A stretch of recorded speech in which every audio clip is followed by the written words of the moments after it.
म्हणून बापाची सेवा करा, बापाच्या आज्ञेचं पालन करा। बाप भले तुम्हाला चार लोकांमध्ये बोलत असेल, तुमचा अपमान करत असेल, तुम्हाला खाली पाडून बोलत असेल, पण तुम्हाला सांगू त्याचा कधी राग करू नका हो, कारण त्याने तुमचा केलेला अपमान एक दिवस तुम्हाला यशाच्या शिखरापर्यंत पोहोचवल्याशिवाय राहत नाही। ते म्हणतात ना, बैलावानी राबणारा बाप गाईवानी होता, बैलावानी राबणारा बाप गाईवानी होता, हात त्याचा खरबुडा पण आईवानी होता। माझ्या नव्या वहीसाठी बाप झिजला घामानं, माझ्या नव्या वहीसाठी बाप झिजला घामानं, त्याचे मळालेले कपडे मला ध्वजा समान, मला ध्वजा समान। म्हणून प्रत्येकाच्या जीवनामध्ये बाप फार गरजेचा आहे महाराज। बापाची सेवा करा, जास्त नाही काय सांगणार, बापाची सेवा करा। आणि तुम्हाला सांगू महिला मंडळ, बाप जीवनामध्ये कधीच रडत नाही, बाप जीवनामध्ये कधीच रडत नाही।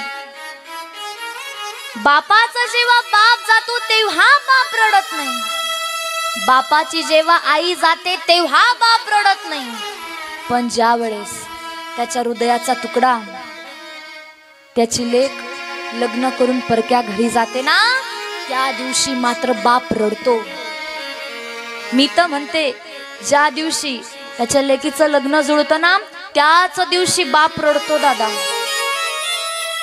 आई बापाला भले 4-4 लेकरं असू द्या, पण त्या 4ही लेकरांमध्ये सगळ्यात जास्त जीव आई बापाचा हा फक्त लेकीमध्ये असतो दादा। सगळ्यात जास्त लाडाची ही फक्त लेकच आहे, सगळ्यात जास्त जीवाची, सगळ्यात जास्त प्रेमाची, सगळ्यात जास्त लाडकी, सगळ्यात जास्त लाडाची ही लेकच असते महाराज। आई बापाची लाडाची लेक मी लारी, इको द्या जरा, थोडासा वाढवत जरा इको, मी गायन करायला लागली ना, इको वाढवून देत जा। आई बापाची लाडाची लेक मी लारी, चोली पिवली गो नेसली अंजिरी सारी, माझ्या केसान गो मालीला फुलेला चाफा, वास परमालता वाऱ्यानं घेत यजे पान, नाकान साजी रवानी गला भरून सोन्याचे मानी, नथ नाकान साजी रवानी गला भरून सोन्याचे मानी, कोली वाऱ्याची मी गाराणी, रात पुनवेला नाचून करतय मोजा, रात पुनवेला नाचून करतय मोजा,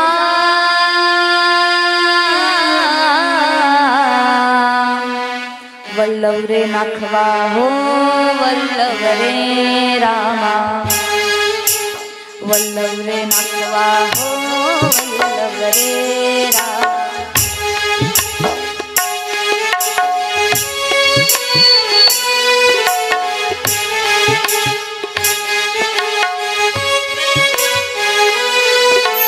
विचार करा, नंदबाबांनी ऐकलं हा कन्हैया माझा मुलगा नाही, बापाचं अंतःकरण काय म्हणत असेल हो। ज्या लेकराला 11 वर्षांपासून मी अंगा खांद्यावर खेळवलं, ते लेकरू माझं नाहीये, हे ऐकल्यावर त्यांच्या अंतःकरणाला किती वेदना होत असतील ना, जरा विचार करा ना मायबाप। नंदबाबांनीच ऐकलं का हो? नाही, मैयाने पण ऐकलं। विचार करू लागली, काय कन्हैया माझा नाही, स्तब्ध झाली, स्थिर झाली, विचार करू लागली, हे मी काय ऐकलं, हे असे कस काय म्हणू शकतात, कन्हैया माझा मुलगा नाही, या हातांनी मी त्याला लहानचं मोठं केलेलं आहे, तळ हाताच्या फोडासारखं मी त्याला सांभाळलंय. आणि हा कन्हैया माझा नाही हे ऐकल्यावर आईचंही अंतःकरण काय म्हणत असेल याचा विचार करा. बाप एक वेळेस सहन करू शकतो पण आई सहन नाही करू शकत.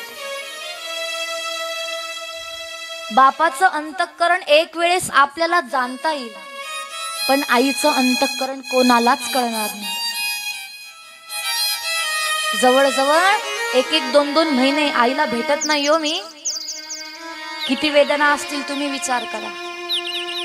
ज्या वेळेस लेक सासरी जाते त्या दिवशी ती रडते.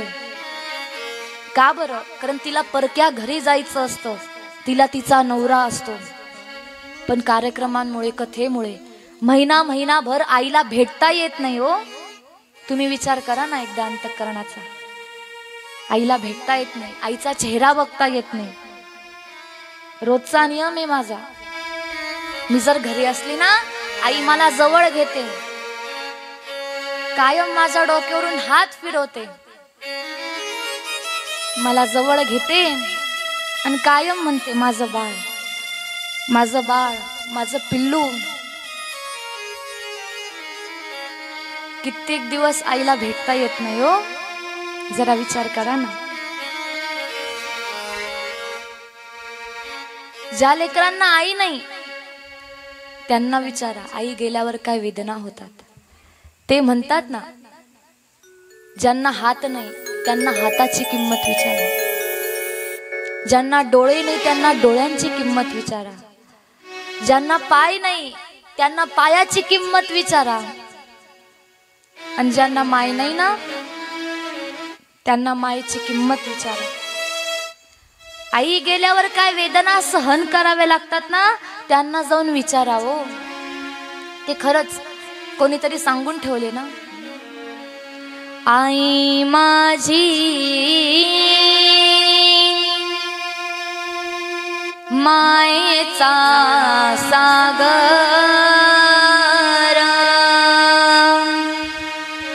दिला तिने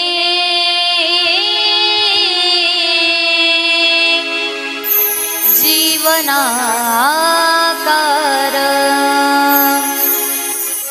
आई वडील माझे थोर, काय सांगू त्यांचे उपकार. जीवनाच्या वाटेवरती किती असतो त्यांचा आधार. आई माझी मायेचा सागर, दिला तिने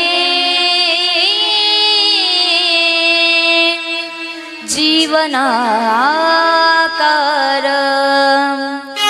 नभीची चांदणी तू ग चंदनाचा कोर, शीतल तुझी छाया मला हवी जीवन भर. नभीची चांदणी तू ग चंदनाचा कोर, शीतल तुझी छाया मला हवी जीवन भर. तुझ्या शीतल छायेमध्ये उभा आयुष्य आई देवापाशी, आई तुलाच गमागे. आई माझी मायेचा सागर, दिला तिने जीवनाकार.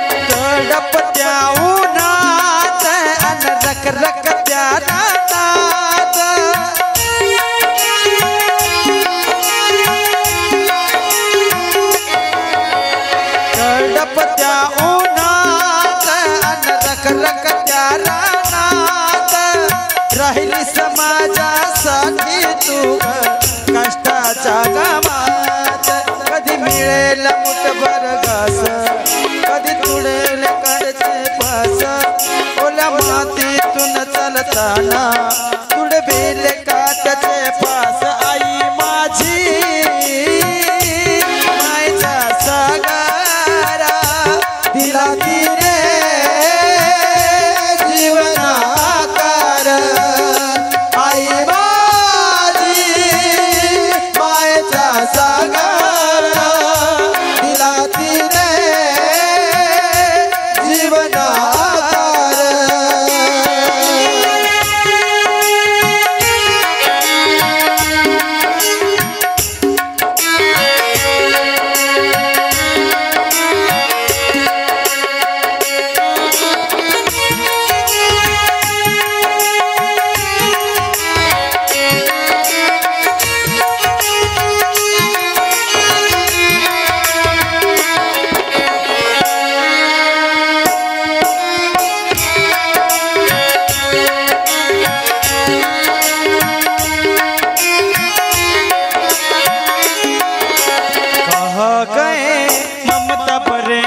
कैसे जिए ओ माँ तेरे बिन कहाँ गए ममता भरे दिन कैसे जिए ओ माँ तेरे बिन ओ माँ तुझे ढूंढूं मैं कहाँ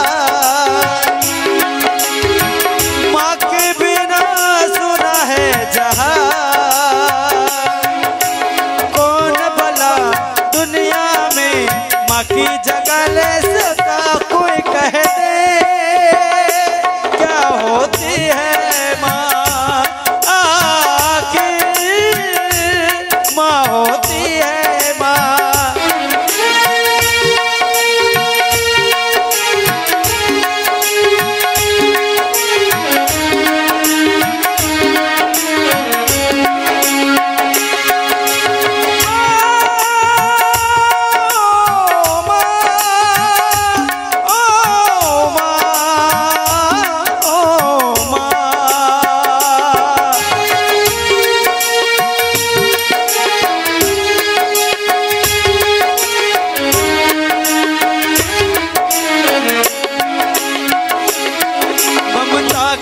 मंदिर की है तू सबसे प्यारी मूर्त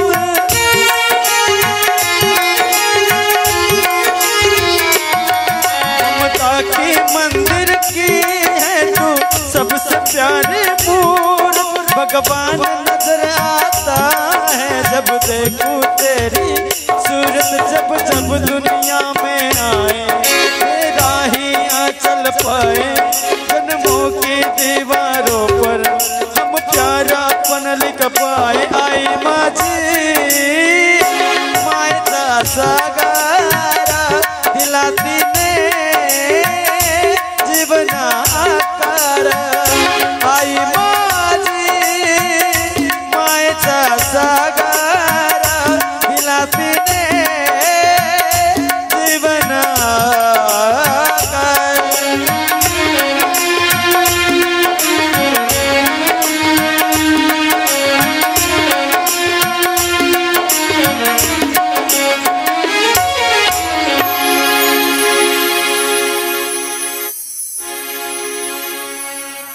लक्षात ठेवा आईची बरोबरी करणार या जगामध्ये कोणी नाही हो स्वामी तिन्ही जगाचा आई विना भिकारी आई ती आईच असते निस्वार्थपणाने प्रेम करणारी व्यक्ती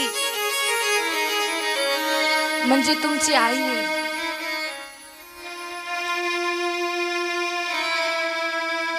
आई मला कॉलवर कायम सांगते म्हणे बाळ जेव्हा तू नसते ना म्हणे तुझ्या आठवणीमध्ये मी रडते विचार करा काही काही गावांमध्ये रेंज नसते हो आईशी 7-7 दिवस बोलता येत नाही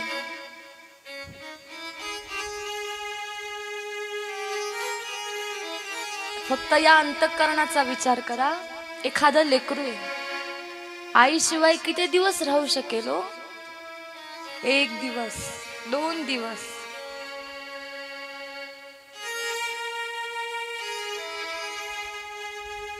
जवळजवळ महिनाभर आईला बघता येत नाही, आई सोबत बोलता येत नाही. आईची फार आठवण येते, पण काय करावं? समोर कर्तव्य आहे ना, कर्तव्य पार करावंच लागेल हो. कारण मला बघायचंय माझ्या आईनं 4 व्हीलर मध्ये फिरावं, माझ्या आईने पण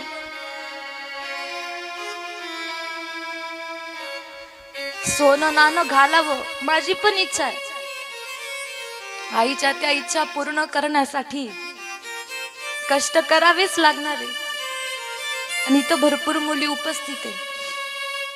तुम्हाला पण एवढंच सांगणे, आयुष्यामध्ये असं कधीच वागू नका बर का, की ज्यानं तुम्हाला आणि तुमच्या आईला, तुमच्या बापाला जगासमोर हात पसरण्याची वेळ येईल, मान खाली घालण्याची वेळ येईल ना, असं कधीच वागू नका. विचार करा ना, यशोदा मैयाचं अंतःकरण काय म्हणत असेल? हा कन्हैया माझा नाहीये, परक्याचा आहे. विचार करा. दुसऱ्या दिवशी पहाटे पहाटे 2 जण उठले. मैया उठली, कन्हैया उठला. मैया स्वतःच्या हाताने कन्हैयाला स्नान घालते हो. कन्हैयाने डोळे घट्ट बंद करून घेतलेले. का बरं माहिती? देव विचार करतोय, हे शेवटचं स्नान आहे म्हणे. मला माहित नाही आईच्या हातून मला परत कधी स्नान करायला भेटेल. कन्हैयाने डोळे घट्ट बंद करून घेतलेले, आठवणी अंतःकरणामध्ये साठवतोय. आंघोळ वगैरे झाली आणि कन्हैयाला मैया म्हणाली, लाला चल ना बाळा, जेवण करून घे ना, तुला भूक लागली असेल ना. नाही मैया, मला माझ्या मित्रांना भेटायचंय ग.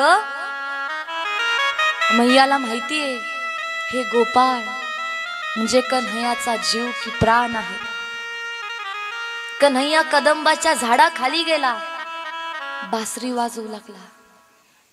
बासरींच्या माध्यमातून आपल्या मित्रांना हाका मारतोय, ए लाला, ए पेंद्या, ए वर्ध्या, ए वाकुड्या, हाका मारतोय. गोपाळांनी विचार केला, आज कन्हैया एवढ्या लवकर का बरं बोलवतोय? यदा कदाचित जास्त खेळ खेळायचे असतील, लवकर खेळ खेळायचे असतील.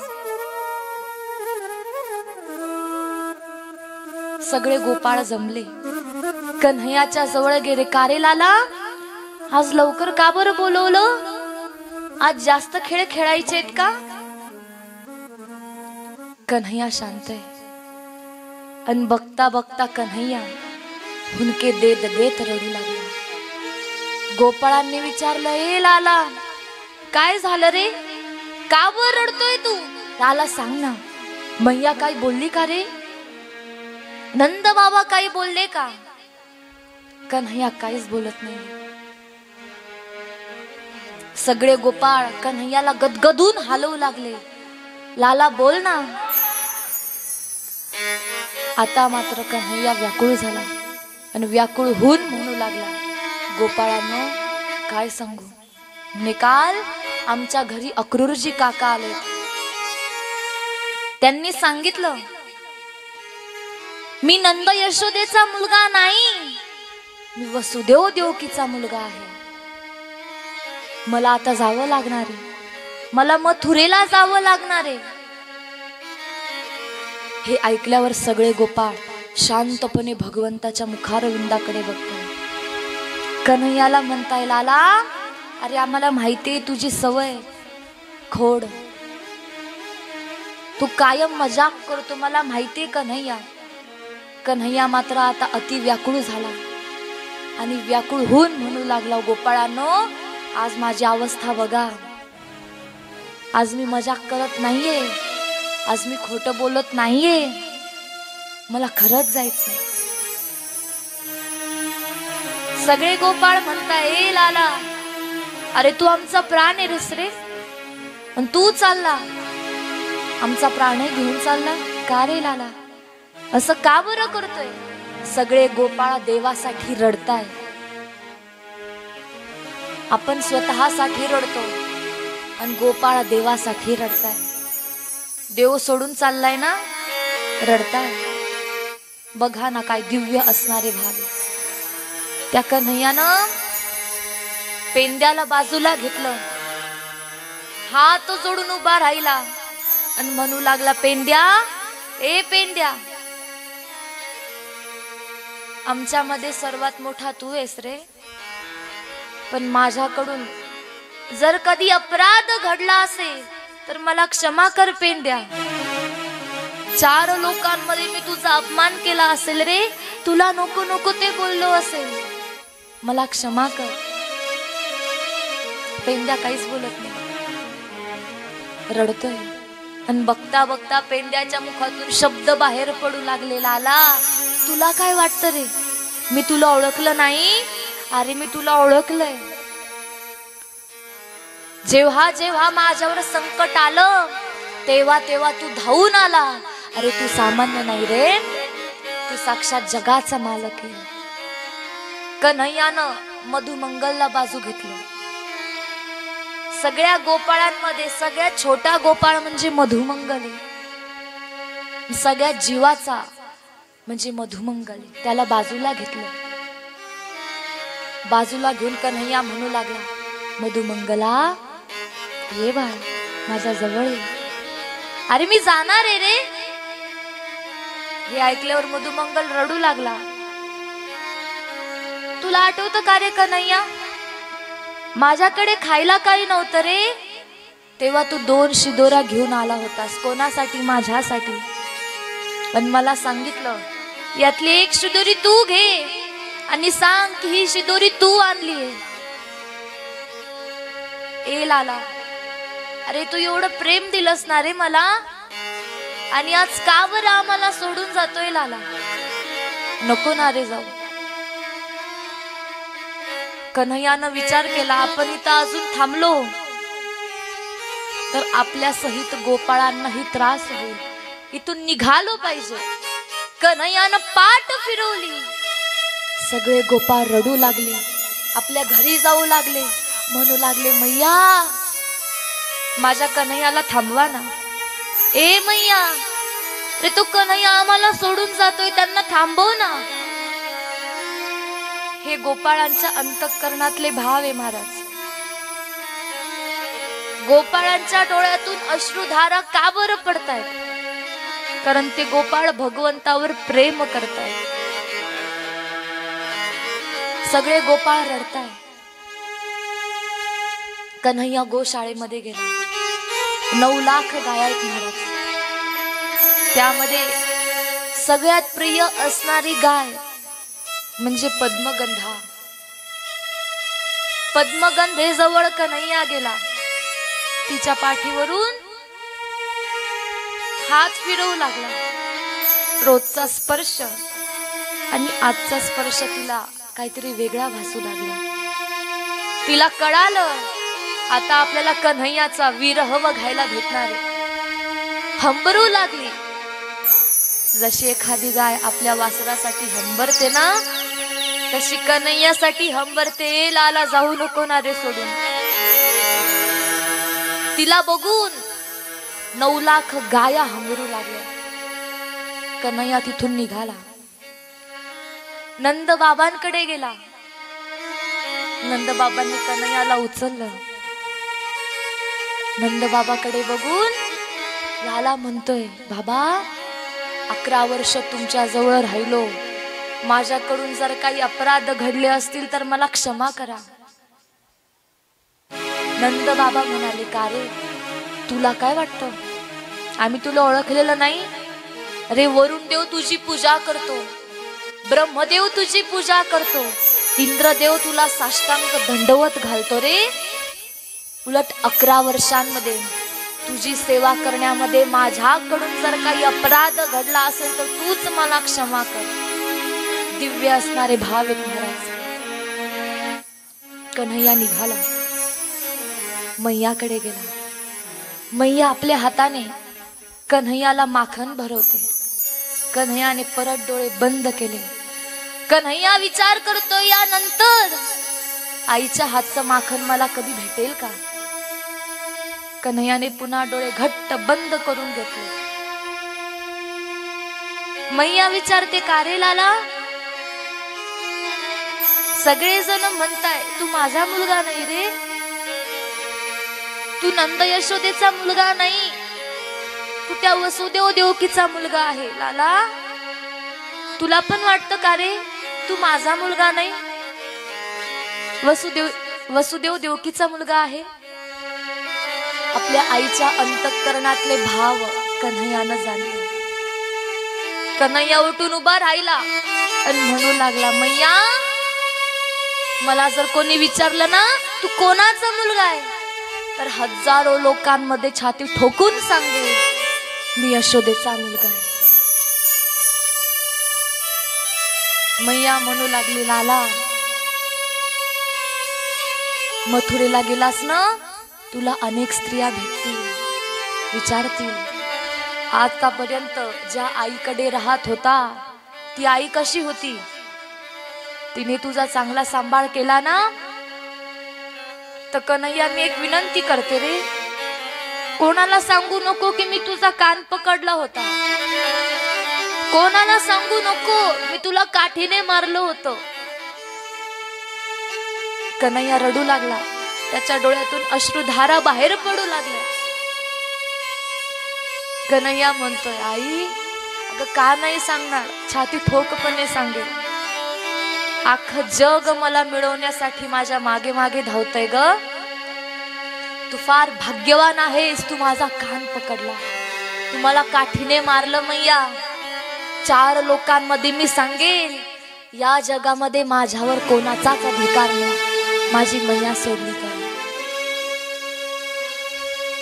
सगळ्या गवळणी कन्हैयाकडे येऊन म्हणू लागल्या, ए लाला, कोणाच्या जीवावर सोडून चाललाय सांगणार रे. कन्हैया काहीच बोलत नाही. अक्रूरजींनी कन्हैयाला रथामध्ये बसवलं. कन्हैया गोपाळांशिवाय राहू शकत नाही म्हणून कन्हैयानं गोपाळांना संगतीला घेतलं. बलराम दादा आहेत, नंद बाबा आहेत. रथ चालू लागला. जसा रथ चालू लागला सगळेजण रथाच्या मागे पळतात. मैया रथाच्या मागे पळते. ए लाला, थांबणार रे, ए लाला थांब ना, कुठं चालला, एकदा मागे वळून बघ ना, तुझ्या या आईची अवस्था बघ ना, बघ ना, तुझ्या आईची काय अवस्था झाली, एकदा मागे वळून बघ ना. कन्हैया बघत नाही. आणि बघता बघता अचानक रथ एकाएकी थांबला. कन्हैयानं विचार केला, का बरं थांबला असेल. उभं राहून बघितलं तर एक गोपी रस्त्यावर आडवी झोपली होती.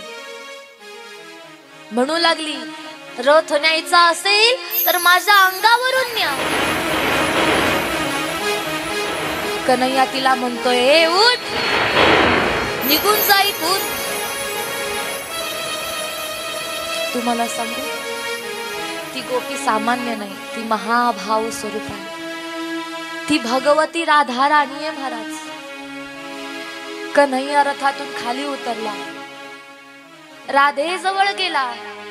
राधेला म्हणू लागला, ए राधे, का बरं अशी वागतेस, मला जाऊ दे, माझं कर्तव्य मला बोलवतंय ग, मला जाऊ दे. राधा राणी म्हणू लागली, म्हणे लाला, जातोस जा, काही हरकत नाही, पण माझ्या एका प्रश्नाचं उत्तर दे रे लाला. तुझ्यासाठी सर्वस्वाचा मी त्याग केला, मग कोणाच्या जीवावर तू मला सोडून चाललायस लाला. ज्यावेळेस कन्हैयाला बोलण्यासाठी शब्द नसतात पण अंतःकरणातल्या भावना व्यक्त करायच्या असतात त्यावेळेस कन्हैया बासुरीचा वापर करतो. कन्हैयानं बासरी बाहेर काढली, राधाराणीच्या हातामध्ये दिली आणि राधेला म्हणू लागला, राधे जेव्हा जेव्हा तुला माझी आठवण येईल तेव्हा तेव्हा ही बासरी वाजव. हे ऐकल्यावर राधाराणीने ती बासरी तोडून टाकली. का ग? बासरी म्हणजे आपल्या प्रेमाचं प्रतीक आहे ना ग. मग तू बासरी का बरं फोडली, का बरं तोडली? राधा म्हणू लागली, तू किती वाईट शब्द वापरला ना. जेव्हा जेव्हा माझी आठवण येईल तेव्हा तेव्हा ही बासरी वाजव. तुला काय वाटतं तुझी आठवण येणार नाही असा एक क्षण जरी माझा जाईल का रे? असा एक क्षणही जाणार नाही रे लाला. राधाराणी बाजूला झाली. आता मात्र कन्हैया पुढे चालू लागला.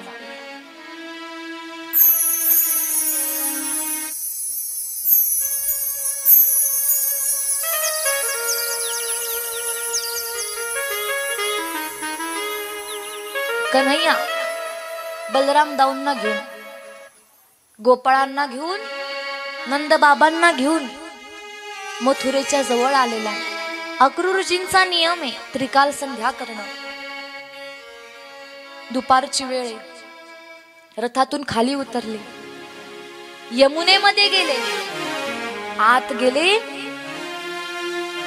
तर कन्हैया आणि बलरामजी नारायणाच्या स्वरूपामध्ये आणि शेष नारायणाच्या स्वरूपामध्ये दिसू लागले. नारायण आणि शेष नारायण दोघांच्या स्वरूपामध्ये दिसू लागले. बाहेर बघितलं तर दोघं आपापल्या जागी बसलेले. परत आत जाऊन बघितलं आपापल्या जागी बसलेले. आणि मग कळालं हे दोघंच्या दोघं काही सामान्य नाहीये, अवतारी आहेत. आता मात्र सगळे गोकुळामध्ये आलेले, मथुरेमध्ये आलेले. कन्हैया म्हणू लागला, म्हणे बाबा मला ही मथुरा ना जरा जवळून बघायची म्हणे, मी खाली उतरू का? हो म्हणे उतर म्हणे. कन्हैया खाली उतरला. तुम्हाला सांगू गोपाळ फार गरीब आहे बर का. गोपाळांच्या अंगावर फाटके कपडे. देवानं विचार केला आपण मथुरेमध्ये आलेलो आहोत आणि माझ्या गोपाळांनी असे फाटके कपडे घालणं योग्य नव्हे. महाकन्हैया सर्वप्रथम त्याच धोब्याकडे गेला की ज्या धोब्यानं सांगितलं होतं ना त्या कन्हैयाला इकडे बोलवा. त्याच धोब्याकडे सर्वप्रथम हा गेला आणि म्हणू लागला, म्हणे आमच्या गोपाळांसाठी काही कपडे देता का? यानं विचारलं कोण तू? म्हणे कृष्ण. कृष्ण शब्द ऐकल्यावर तळपयाच्या मस्तकाला गेली. रागावून म्हणू लागला, तुला लाज वाटत नाही? माझ्याकडे आला? म्हणे का बरं काय झालं? अरे तुझी लायकी आहे का? तुझ्या गोपाळांची लायकी आहे का हे माझ्याकडचे कपडे घालण्याची? देवाला सगळं सहन होतं, लायकी काढलेली सहन होत नाही. तुम्हा सारख्या सामान्य माणसाला सहन होत नाही, तो तर जगाचा मालक आहे. देवाला हे सहन झालं नाही. देवानं त्याच्या काना खाली मारली, मुडकं तुडून टाकलं महाराष्ट्राचं. देव रागा रागामध्ये पुढे चालू लागला. एवढ्यात एक माळीन आला. अनेक प्रकारे सुंदर सुंदर त्यानं माळी तयार केलेल्या आहेत ना, त्या माळी घेतल्या, कन्हैयाच्या गळ्यामध्ये टाकल्या, गोपाळांच्या गळ्यामध्ये टाकल्या.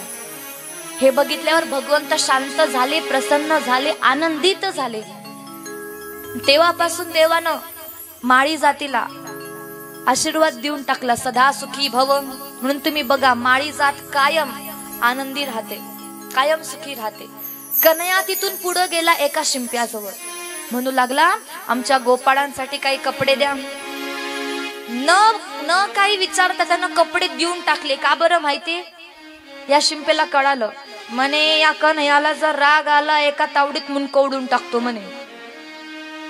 म्हणून यानं आनंदामध्ये कपडे देऊन टाकले. ते कपडे सगळ्या गोपाळांनी घातले. या कंसानं शिवधनुष्य ठेवलेला आहे महाराज. सुंदर असं त्याची पूजा केलेली आहे. काही द्वारपाल उभेत ना, कृष्ण बलराम आत जाऊ लागले. द्वारपालांनी अडवलं. म्हणे आत कुठं चाललात? म्हणे ते धनुष्य ठेवलंय ना ते बघायला चाललो. म्हणे हे लहान मुलांचं काम नाहीये. भगवंत म्हणाले असे काय हजारो धनुष्य पालथेकडून सोडतो म्हणे मी. घाई घाईनं दोघ जण आत गेले. कन्हैयानं लीला केली माहिती काय केलं? धनुष्य आहे ना बांधू लागला आणि बांधत असताना धनुष्य मोडल्याचा आवाज भयंकर झाला. आवाज कंसानं ऐकला, दचकून उभा राहिला. हा आवाज कुठून आला? एवढ्यात नारदजी आले. नारदजी सांगू लागले, बघ कंसा बघ, हा काळ तुझा काळ जवळ आलेला आहे, कृष्ण जवळ आलेला आहे, तो तुला मारणार आहे, तुझा काळ या ठिकाणी जवळ आलेला आहे. आता मात्र कंस घाबरला. भगवान परमात्म्यानं बलराम दाऊन कुस्तीच्या आखाड्यामध्ये प्रवेश केलेला आहे. या कुस्तीच्या आखाड्यामध्ये मोठे मोठे मल्ल आलेले, चाणूर, मुष्टिक, शल, तोशल, कुशल अनेक प्रकारचे मल्ल त्या ठिकाणी आलेले. तिथं एक हत्ती आलेला आहे, त्याचं नाव आहे कुवल यापिडा. अनेक प्रकारची मदिरा त्याला पाजलेली. महाराज यानं भगवंतावर आक्रमण केलं. देवानं त्याची शेपूट पकडली, गरगर फिरवू लागला आणि धाड जमिनीवर आपटला. भगवंतानं त्याचा उद्धार करून टाकला. एक एक करून सगळे मल्ल भगवंत मारू लागला. मल्ल युद्ध भगवंत करतोय. युद्ध करत असताना कंसानं बघितलं आता आपली वेळ आहे. आपल्या जागेवरून उठला, पळू लागला. कन्हैया म्हणू लागलाय, तूच ना माझ्या आईला माझ्या वडिलांना बंदी खाण्यामध्ये टाकलं, तूच ना की ज्यानं माझ्या भक्तांना त्रास दिला, तो तूच ना की ज्यानं गायींना त्रास दिला, तो तूच ना की ज्यानं ब्राह्मणांना त्रास दिला, तुला मी सोडणार नाही. कन्हैया त्याच्या मागे मागे पळतोय. अनेक प्रकारचे प्रहार तो कन्हैयावर करतोय. ते प्रहार चुकवत देव त्याच्या मागे मागे धावतोय. देवानं कंसाला पकडलं, कुस्तीच्या आखाड्यामध्ये फेकलं. भगवंत त्याच्या छातीवर जाऊन बसला. भगवंत मुष्टी प्रहार करतोय. भगवंताने एक मुष्टी अशी मारली, तो जागेवर त्याचा प्राण गेला. गोपाल कृष्ण भगवान की. आता ज्या कंसामुळे एवढं संकट कन्हैयावर आलं, गोकुळवासियांवर आलं, त्या कंसाचा नायनाट करून टाकला. आणि आता मात्र कन्हैयानं वसुदेव आणि देवकीला मुक्त केलं, बंधनातून मुक्त केलं.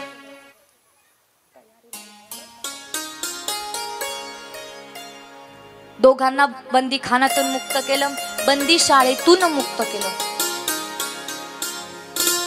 त्यानंतर भगवंतानं भले मथुरेवर विजय प्राप्त केला, पण ती मथुरा स्वतः घेतली नाही. हे राम अवतारातलं आणि कृष्ण अवतारातलं साम्य. कोणतं कोणतं सांगू का तुम्हाला? ऐका. राम अवतारामध्ये भगवान परमात्म्यानं सर्वप्रथम ताडका नावाची राक्षसी मारली. कोणती? ताडका. आणि या कृष्ण अवतारामध्ये सर्वप्रथम कोण मारली? तुम्हाला आधीच सांगितलं राव. जाऊ का मी निघून? नाही ना, बोल ना जरा. कोण मारली? पुतना. पुतनेचा उद्धार केला. हे पहिलं साम्य झालं. दुसरं साम्य, प्रभू रामचंद्रांनी लंकेवर विजय प्राप्त केला, पण लंका स्वतः घेतली का? कोणाला दिली? विभीषणाला दिली. म्हणती विभीषण शहाणा, परी तो महामूर्खची जाणा. ज्यावेळेस प्रभू रामजींनी त्याला विचारलं, सांग तुला काय पाहिजे, त्यानं लंकेचं राज्य मागून घेतलं. त्याच्या समोर जगाचा मालक होता, पण काय मागितलं? लंकेचं राज्य. याचा राग तुकोबारायांना आला आणि म्हणू लागले, म्हणे तुम्ही म्हणता विभीषण फार शहाणाय, फार शहाणाय, फार हुशार आहे, लंकेचं राज्य त्याच्याकडे, पण त्याच्यासारखा महामूर्ख या जगामध्ये कोणी नाही. त्याच्या समोर देव असताना त्यांना सोन्याची लंका मागून घेतली. हे झालं पहिलं साम्य. आणि दुसरं साम्य, या कृष्ण अवतारामध्ये भगवंताने मथुरेवर विजय प्राप्त केला, पण मथुरा स्वतः घेतली नाही, ती उग्रसेनाला देऊन टाकली. इकडं नंद बाबा गोपाळ आपापल्या गावी परतले. कृष्णजी आणि बलरामदेव हे दोघं सांदीपनी ऋषींच्या आश्रमामध्ये गेले. भगवान श्रीकृष्ण परमात्म्याच्या गुरूंचं नाव काय? आताच सांगितलं ना, सांदीपनी. तुम्ही जागेवर आहे ना? समाधी नाही लागली बसले बसले? बरं मला सांगा, प्रभू रामजींच्या गुरूंचं नाव काय? तुम्ही आठवा, मी चहा पिऊन येते.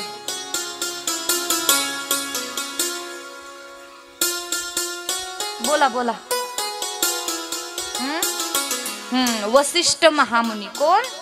वसिष्ठ महामुनी. त्यांना नंतर काय म्हणतात, धनुर्विद्याची शिक्षा ही विश्वामित्रांनी दिली. हे त्यांचे दुसरे गुरु. पण पहिले गुरु कोण? वसिष्ठ. दुसरे गुरु विश्वामित्र. दुसरे गुरु विश्वामित्र. हे राम अवतारामधलं आणि कृष्ण अवतारामधलं काय साम्य. मग भगवंत आणि बलराम दाऊ सांदीपनी ऋषींच्या आश्रमामध्ये गेले, विद्या शिकू लागले. 13 विद्या आणि 64 प्रकारच्या कला शिकले. किती दिवसांमध्ये? 64 दिवसांमध्ये. 64 विद्या आणि 64 कला आणि 13 विद्या. किती दिवसांमध्ये? 64 दिवसांमध्ये. आपल्याला गायनाची परीक्षा देण्यासाठी विशारद कंप्लीट करावी लागते, बरोबर ना? त्यातली एक एक परीक्षा द्यायला 2-2 वर्ष द्यावी लागतात, बरोबर ना? देवानं किती दिवसात कंप्लीट केलं ते? 64. म्हणजे कसं आहे, माझं गणित कच्चं आहे म्हणून तुम्हाला आधीच विचारलं.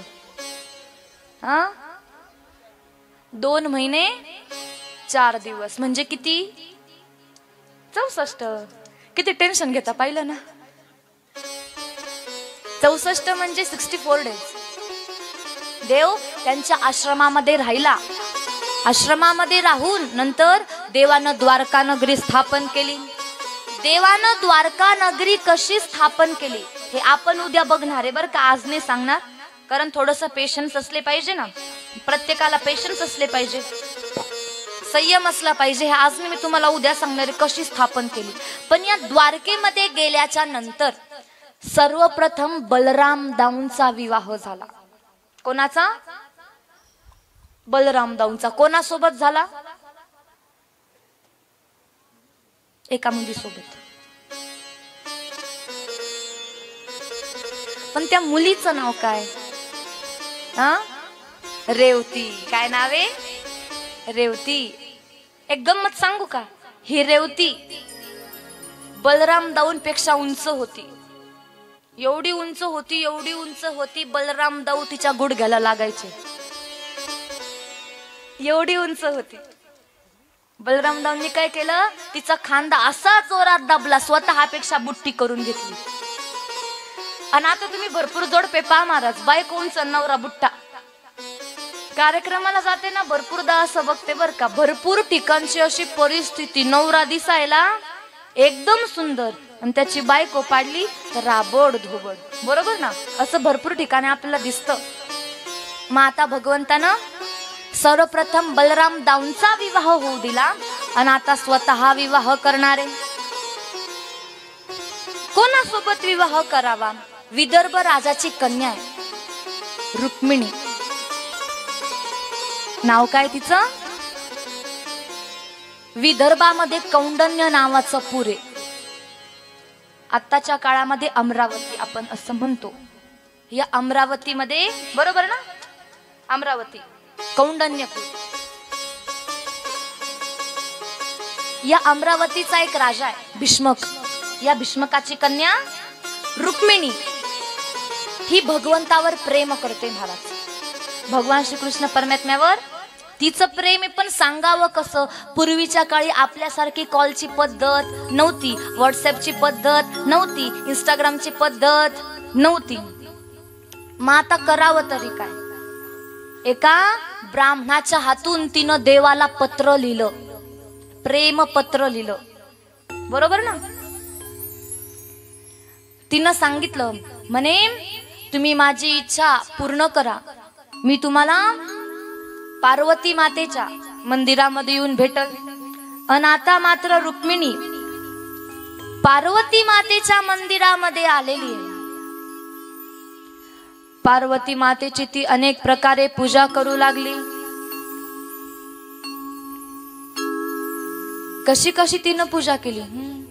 आई गिरी नंदिनी नंदित मेदिनी विश्व विनोदिनी नंदनुते गिरिवर विंध्य शिरोधिनी वासिनी विष्णु विलासिनी जिष्णुते.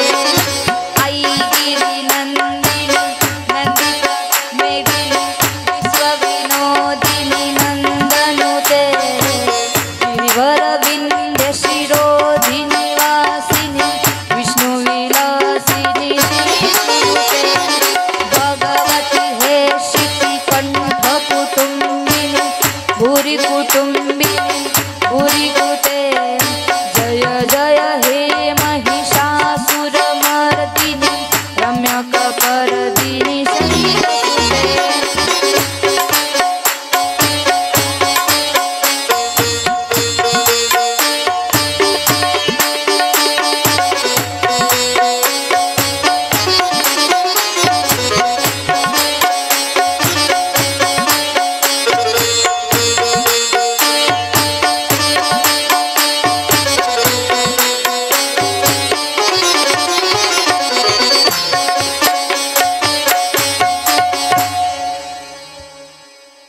ती पूजा करू लागली, विनवणी करू लागली. म्हणे माझी इच्छा आहे ती देवी पूर्ण कर. माझ्या मनामध्ये एकच इच्छा आहे, भगवान कृष्णाने यावं आणि मला पळवून घेऊन जावं. देवीने तिच्या इच्छा ऐकली आणि भगवान श्रीकृष्ण आले. माता रुक्मिणीला पळवून न्यायचंय ना. माता भगवान श्रीकृष्ण पळत पळत पळत पळत आले. रुक्मिणीचा हात पकडला आणि तिला पळवून घेऊन जाऊ लागले.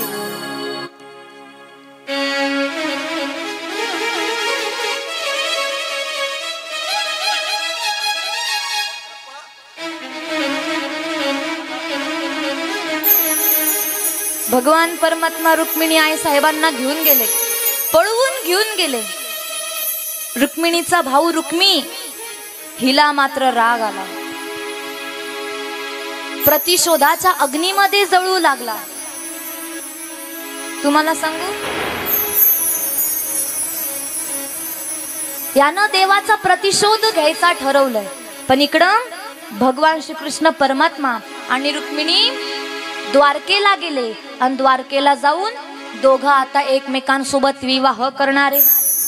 पण दोघांनी एकमेकांसोबत विवाह राक्षसी पद्धतीने केला. का बरं? कारण देवानं तिला पळवून नेली ना,